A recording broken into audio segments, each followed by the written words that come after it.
know better than anyone that CES attracts a global crowd. This global crowd of exhibitors and attendees, what do they bring to CES? Well, CES is one of the few places where the global industry truly comes together. Historically, about a third of our attendees come from outside the United States.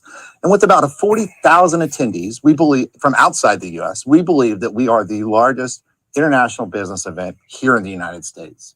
And we're expecting a major international presence from exhibitors. And nowhere is this more pronounced than in Eureka Park, Gary, that you just mentioned.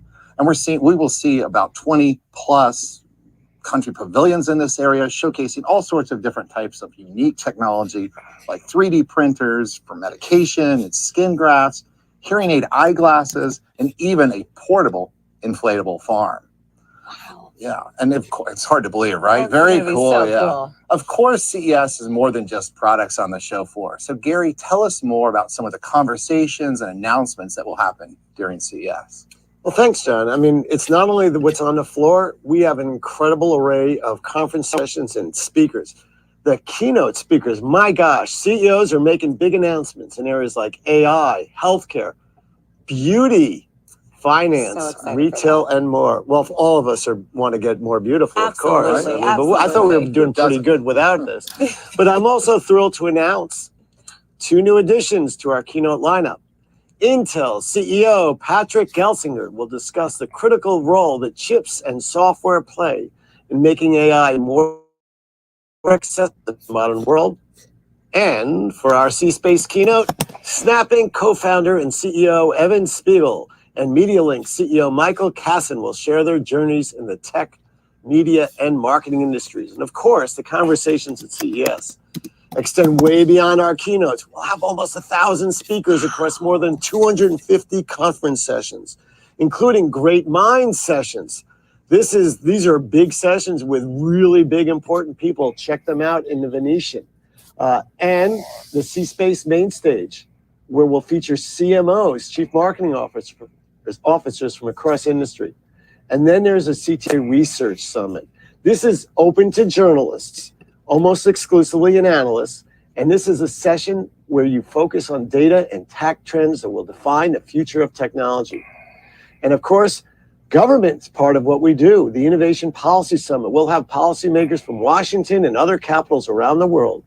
We'll have 11 policy panels talking on the biggest issues. And these are in the news every day, over 3 days, focusing on the issues that affect government and how it's an essential, actually, part of setting the guardrails for the innovation industry so you can balance the need for innovation solving problems with the fact that government has a legitimate interest in making sure things are done in a way that's beneficial to their country and their needs.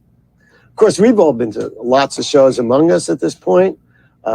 I don't know, close to 100 maybe? Probably. But I'm still convinced that nowhere is as exciting as CES for those 4 days in January. What are you most excited about for CES 2024? Well, you know, I love digital health.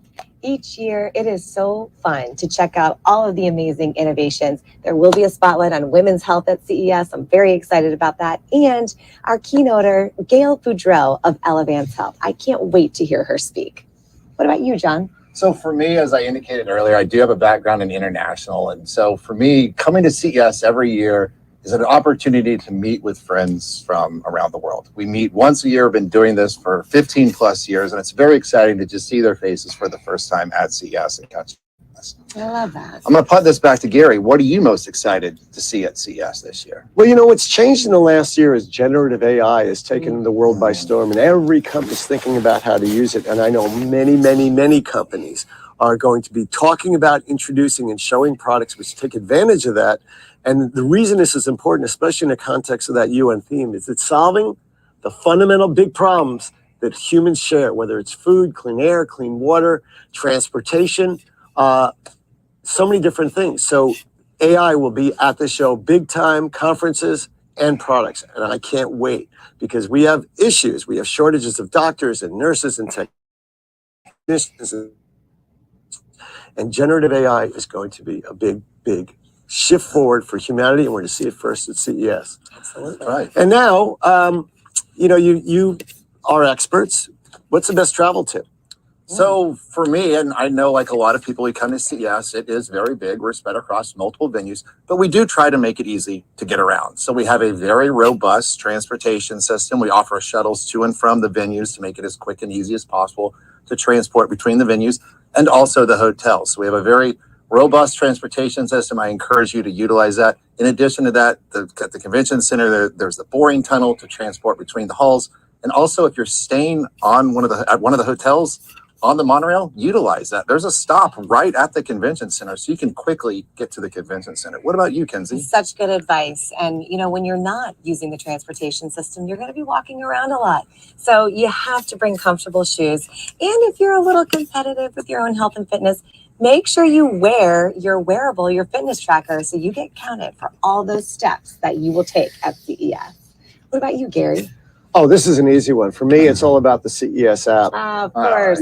That CES app is, first of all, it's available today for anyone. This is the earliest we've had it available, and allows you to plan efficient use of your time, figure out where things are that you're interested in, plan your sessions. And I'm saying when you're planning, for a lot of people, it may make sense to spend a lot of time in different geographical locations to minimize your transportation time. But it's also been improved in a whole bunch of over a dozen different ways. So the app, download it, and if you're writing for the trades, make sure, if I ask you as journalists, share that information, that get the app and get it early. So now I want to move into our question and answer session. We're going to start with questions submitted during registration that have come from the media. Our first question comes from Franklin. Franklin asks, where and when does the CES Tech Trends presentation happen? I have no idea. Who knows? I do. I'm going to Kenzie, take do you know this one? Yes, All I know. And I can't wait to be there. It will be on January 7th at 4 p.m. in Mandalay Bay. We hope you all will join us. And Richard, the longtime CES goer but first-time caller, asks, where can I find a list of CES exhibitors? Well, how about I take this one? So CES.tech is your resource for everything CES related. You can find all the information about exhibitors. You can find company descriptions, contact information, things of that nature. On CES.tech, it's also available on the app that you mentioned earlier as well, Gary. Very Thanks. helpful. Here's a great question coming in. I think this is good for Gary. This is from Derek. Of all the ways companies are using AI, which do you think will be the most long-lasting?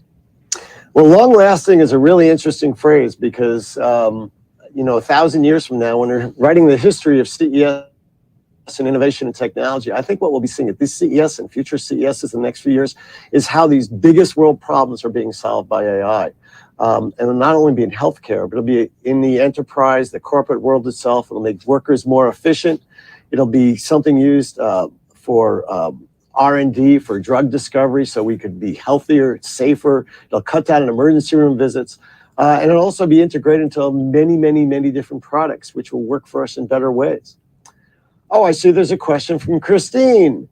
Where or which venue should media spend the most time during CES? That's a tough question. Who wants to take that one on? You can't pick just one. You can. There's so much to say, but I'll start by saying divide your week up by venue. That's probably the most efficient way to cover CES.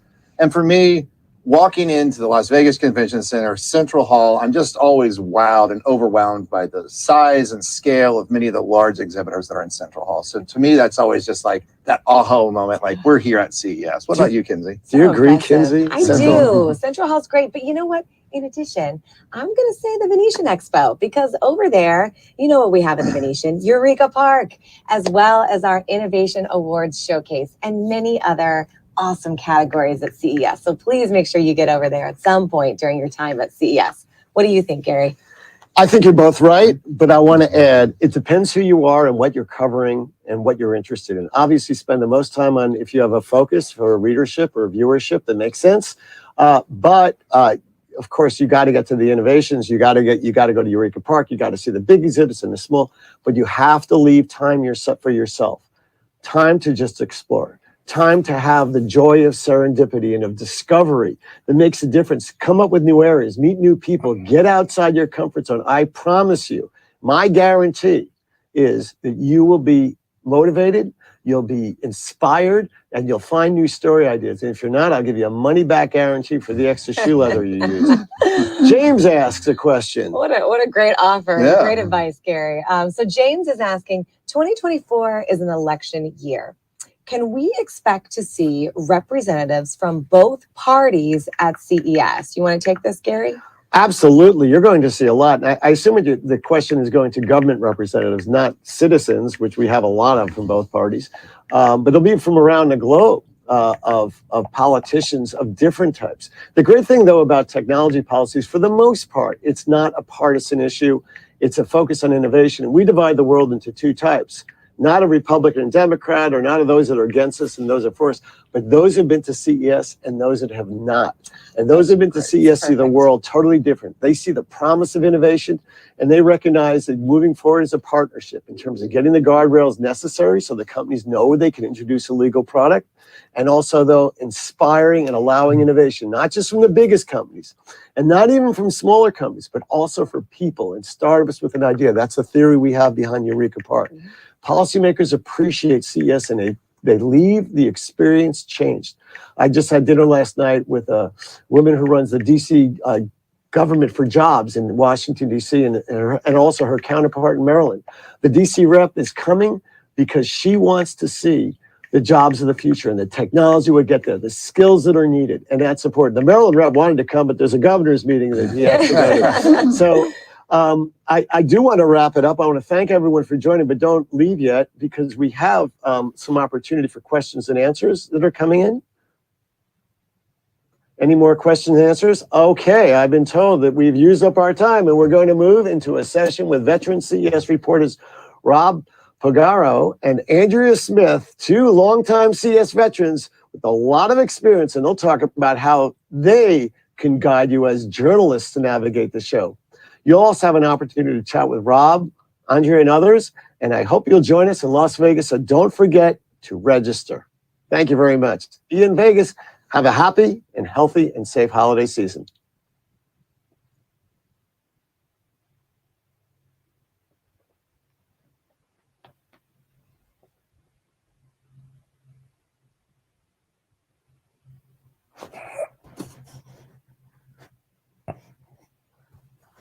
How are you? Hello. How are you? Nice to see you. Very well. You all are looking great. Excited to cut over. Some great questions coming in the chat as well. But we'll have probably right at 15 minutes to run through this. Sounds good. Recording in progress.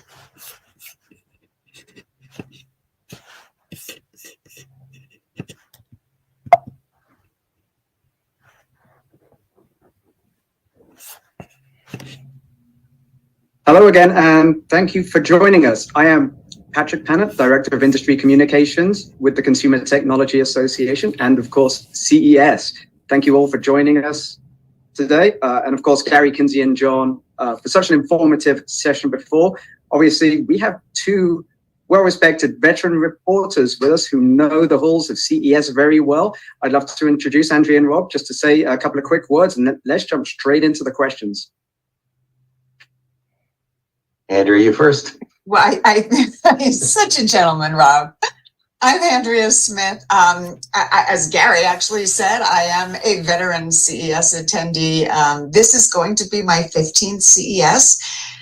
So I've seen it evolve over the many years, and it's interesting. And there's so many things and tips and tricks as reporters and media that you should know to really maximize your time and your comfort level at the show. And I know Rob and I can share those with you. Hey, everybody, I'm Rob Peguerero. This will be my 26th CES. So long ago, I don't want to say laptops looked like this back then, but they sure didn't look like they do now. So I've seen the show and the city of Las Vegas grow up a lot while I have grown old. I think CES is responsible for a quarter of these gray hairs. Various newsroom applications are good for another 25%. So yeah, I've seen a few things, and let's get to everybody's questions. Well, we value your experience, and that's why we're here. So most importantly, so we heard about all of the programming, what happens on the floor, the keynotes, the conferences, the media days, the media rooms. But let's start. Less than 30 days till we get to Las Vegas for CES 2024. Tell me about how you think about planning for the show. Best advice I heard before was break up your day by venue, because it takes so much longer than you would think to get from point to point in Vegas, even factoring in, this is not the most efficient city for getting from place to place. There is no subway there, unfortunately. So yeah, it really pays. I really do like to start with the central hall because that's where the biggest exhibits are. My introduction to CES, when it was very much a TV show, 1998 was the dawn of digital TV there. So I like to sort of start where I began. And then, West Hall is good for a day in itself, especially if you're covering automotive in any way, mobility. That leaves North. Will South Hall be an exhibit area this year or not? I forgot to add. Okay, good. That simplifies things because no South Hall. Yeah. So, for instance, I'm arriving Monday the 7th, late in the morning. If any of you are on the United Nonstop from Dulles, I'll see you there. Which gives me that afternoon for press day events like the Tech Trends to Watch presentation, CES Unveiled. Monday is press conference day. Tuesday is Central Hall. Wednesday, I guess, will be either North or West. And Thursday, I've got a panel to moderate. So whatever I don't get to. Oh, but I forgot Venetian Expo. Don't forget Eureka Park, the startup exhibit there. So basically, I'm going to be busy since I'm flying back the night of Thursday, the 11th. Wow, you have got this down, kiddo. No, I don't. See how overwhelmed I look 2 days in. Well, I'm just going to echo that. One of the most important things that I learned probably 10 years ago was when someone reaches out to me in an email, saying, can we meet? If they don't have their location in the email, before I even consider whether or not I'm going to see them, I ask them, where are you located? And I do this kind of weird thing where I really try to make a list and a breakdown, which exhibitors are in which halls, similar to what Rob does. And again, attack them that way. I mostly cover consumer technology, having a lot to do with family and digital health and smart home. And a lot of that is at the Venetian, I guess, former Sands Convention Center. So I'll spend a full day there. So really break it up according to what your area of coverage is. But I will say, this show has just exploded, as you've heard, and it's now in different hotels all up and down the strip. So the single most important thing you need to remember is that no matter how much time you think it's going to take you to get from the LVCC to the Cosmo, triple it. That's it. Love it. Great. CES 2020, the Goodyear blimp was flying overhead, and I was pretty sure it was going faster than the car it was in, going from Venetian to the LVCC. And that's hopefully the Texas or the Vegas loop is going to help make things a little better. This year it goes up to Resorts World as well. It's going to continue expanding into 2024. So we have options. So we know there are going to be we're estimating more than 100,000 attendees are going to be in Las Vegas, right? But you all have a workflow you need to manage, whether you're a reporter, content creator, and you need places to touch down. So obviously we have media rooms in Mandalay Bay during press days before the show, in the LVCC West Hall, and of course in the Venetian. Tell us a little bit about maybe how the media rooms can help you just get a little bit of break from the floor and do some work. My goodness, those media rooms have saved me more times than I can say, especially, early on when I forgot a cable somewhere, needed to borrow something from another journalist. It is such a great way to kind of break up what you're doing, go in, find the media room, get some coffee. There's usually cookies and snacks in there. People just sitting on couches, everybody plugged into everything. You can recharge your batteries. You can recharge your own batteries. And what I love, I don't know if you noticed this, Rob, but there's the same gentleman in the media center. I think it's the one in the LVCC who literally has been there for 10 years. I mean, it's like seeing an old friend now. They're super, super helpful. And just, and all the people, the CTA people working in the media centers really are helpful with, getting to places and getting you information you might need. And I don't know, is there lunch again this year? That was like That's the thing, to go get media center lunch, so you can just run out. You have grab to some food. be mindful of timing. Food, water, and we're hoping improved internet, continually improved internet as well. So we want to make sure that you're able not just to create the content, but make sure you get it out. About connectivity, 2 tips I'll offer. Number one, bring or buy, if you don't have it yet, an Ethernet adapter for your laptop. There has been Ethernet in the press room. Will that still be the case? I believe so. We will confirm that in Good. the follow-up email. Good. Yeah, and you may also see it in other side events. Very handy to have those as a backup. And either if you have a Wi-Fi hotspot, bring it. Otherwise, make sure your smartphone plan has enough of a wireless quota.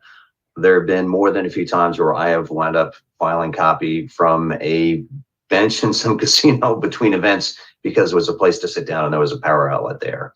And you don't want to rely on having to be near the Wi-Fi, which does generally work in the press areas. Between them, you're kind of on your own. That's great. We have some really good questions continuing to come in. One of them I think I want to pick up on, and it's obviously there isn't really outside of Eureka Park where we have sections that may have an international pavilion for a specific country, for example, France. It really is interspersed between international and domestic exhibitors across the whole footprint. But one thing I did want to tease out is obviously at least the lay consumer may be most familiar with what happens maybe on the keynote stage and on the exhibit floor.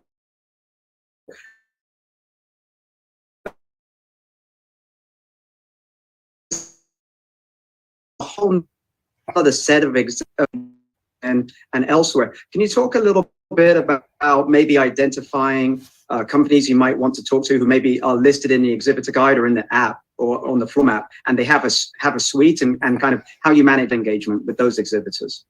Go ahead, Rob.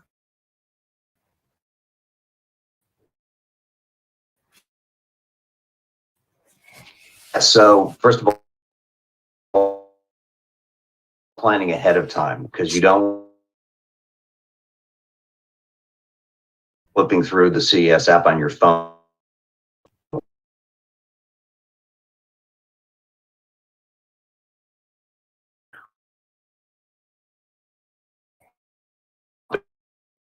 And then figure it out. How does that fit?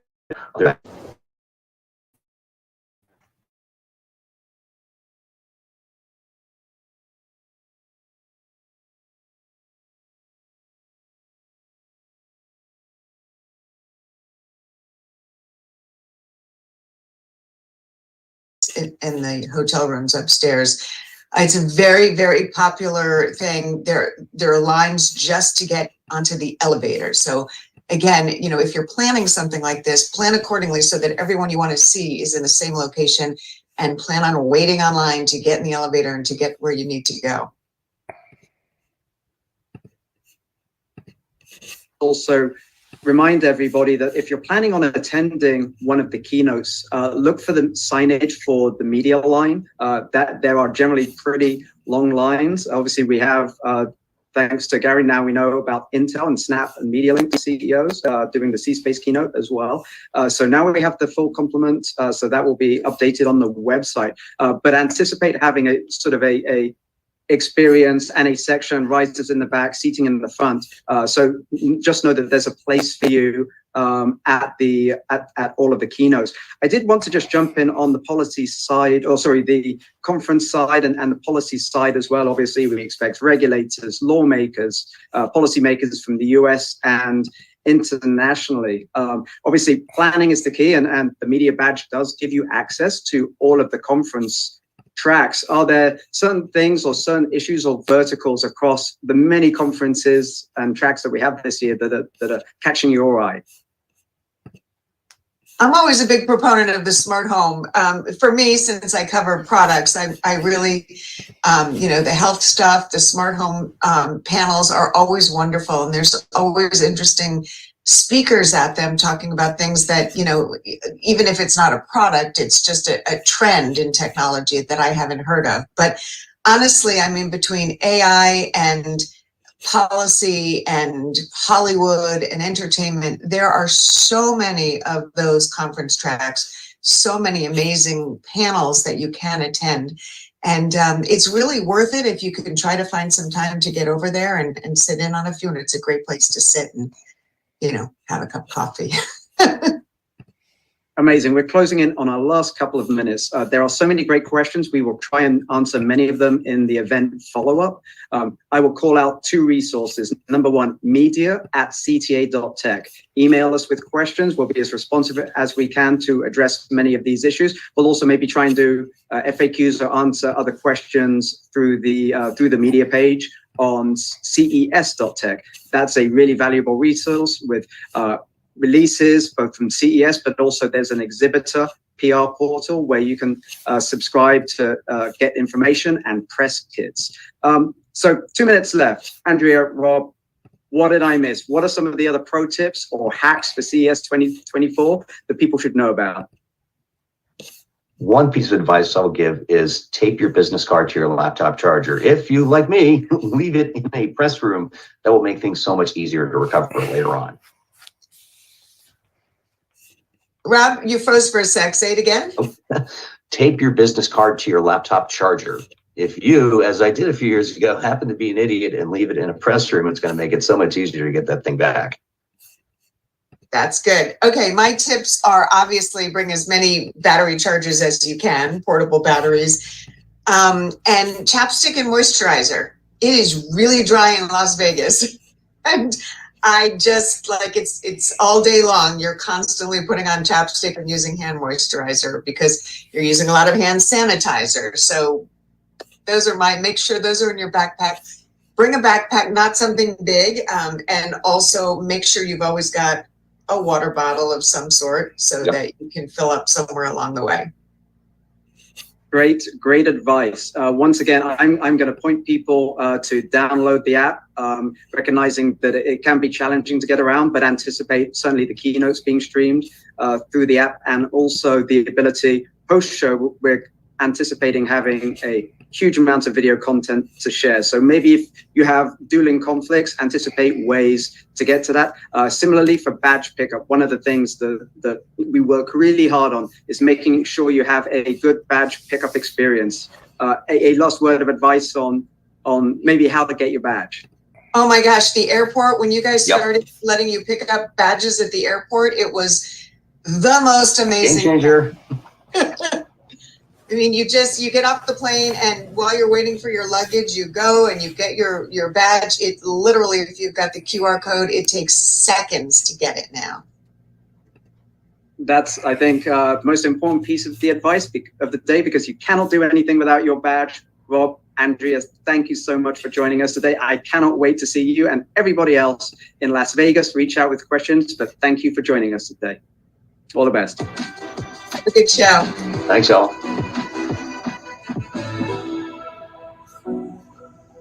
Thank you.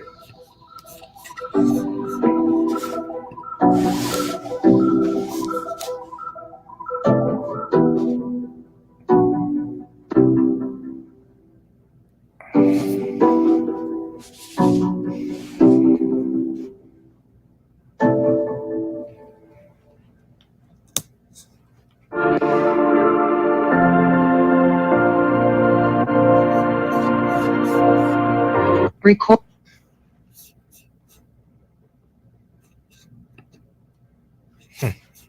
Okay, so that's over. I'm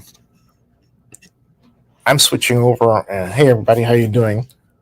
I'm Zennie Abraham. This is my 13th year as credentialed media at CES, and I've probably made more YouTube videos from on-site at CES than any other single person or media outlet.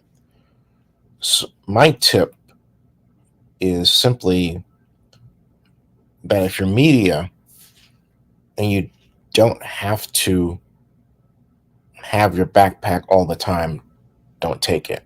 And the reason why I advise that is CES consists of a lot of walking, which actually is going to factor into my second tip. And there's going to come a time when you want to sit down or move or do something that, or get caught up in a conversation, and you may turn your head so that your backpack is out of your sight for a moment. And in this day and age, as we've seen again and again and again on the news, someone can take your items, take your backpack. So if you don't need to have it, don't take it. Now, if you need to have it in your media, that means you're going to the media workroom to do some work. All right. But unless you're vlogging, you really don't need to have it with you. Or try the alternative of actually making all of your content using your smartphone rather than a laptop like I'm using right now. I'm not saying don't bring your laptop with you. Have it in the hotel room.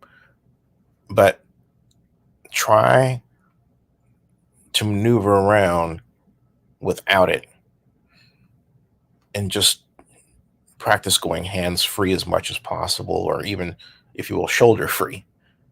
It'll make a big difference this year. It'll be a big worry off of your head. And I'm saying this to me as I'm saying it to you because it would be my first time actually doing it that way. There have been times at CES where I would leave the backpack in the hotel room and go, but mostly I had it with me. But as I've gotten older, I see the error of my ways and think, hey, and not only like the improvement in technology, which allows you to just use this, right, to create your content, because that's really what you're doing, photographs and everything else, which leads to another tip. Make sure you have a connected power source battery that you can fit in your pocket, so that it fits in your pocket, has a wire that goes to your phone, and you're good to go. Now, if you're interviewing people, there are toggles you can get where you can have the battery plugged in at the same time the mic is plugged in. You might want to investigate that too. Now, if you're not media and you're going to see us for the first time, definitely make absolutely certain you get a good breakfast, take something with you in the form of a water bottle, take enough money with you too, so you can eat. And I'm not really a fan of cash cards because of the manipulation that can be done with them if you happen to go in an outlet that's been rigged by someone to take data off your card. Take cash. Take, I would say, $100 with you, enough so that if you need to get a cab, you can. Now, you're saying, wait a minute, why shouldn't I use Uber? You didn't say that. Or are you just a Luddite that doesn't use, Uber or Lyft? Well, no, but here's the problem, okay? If you use Uber during the height of CES and you're trying to go cross strip or cross town, you're going to run into surge pricing, and that $6 trip, or that trip you thought was between $6 and $9, could easily turn into $30. And you turn around and think, oh my Lord, I didn't plan that. Now, if you budget it appropriately and you have extra money so it doesn't matter, that's one thing. But if you're on a tight budget and $30 is such that you're, basically pitching pennies like man, then you're not going to want to have that happen. Make absolutely certain you have enough cash to get a cab. Do not recommend making walking around your habit, because Las Vegas is huge. Many of the buildings you go into are, in a number of cases, a quarter of a mile long, and it's going to feel like it's even longer than that implies to get from A to B. So try to, and yeah, definitely wear comfortable shoes, but map out where the transit points are. Las Vegas monorail, for example, is a great place to go from hotel to hotel, a great transit tool, if you will, to use to go from hotel to hotel. Or then, of course, there's the cabs to go from one end of the strip to the other. I haven't tried the buses, and the reason why I haven't tried them is because they tend to be crowded, and they're not for CES. They're just for, well, people who live in Las Vegas for the most part. However, your other best bet is if you're staying in a hotel, the hotel shuttles are wonderful because they not only go from the hotels to CES, they go from hotel to hotel, right? So, and there's in particular special shuttles that go from the Mission to what used to be called the Sands, although you can actually walk through there too, and other parts along the square and around downtown Las Vegas where CES events are held. So you have enough options, and the buses are really comfortable to use where you don't have to walk. Again, I do not recommend walking. That's just me. I'll follow up with some more tips after that. I just wanted to close this out. This was a short, less speechy CES preview. I'm used to the ones in the past where you had, for example, Mary Barra of General Motors giving a speech, or any of the corporate heads. Didn't see any of that this time. Not sure what that tells, except maybe the attendees at CES in terms of corporations will be less. I certainly hope not. We'll see. Anyway, thank you for watching. Subscribe to Zennie62 on YouTube. Remember, get rest like I'm doing, because I don't feel I'm also sick. So I'm going to make sure that I get the necessary vitamins and nourishment so I can get back to health. But fortunately, I don't have to go to CES tomorrow. And I can do my work this way as well, too. All right. Take care, and happy CES, and happy holidays, and Merry Christmas.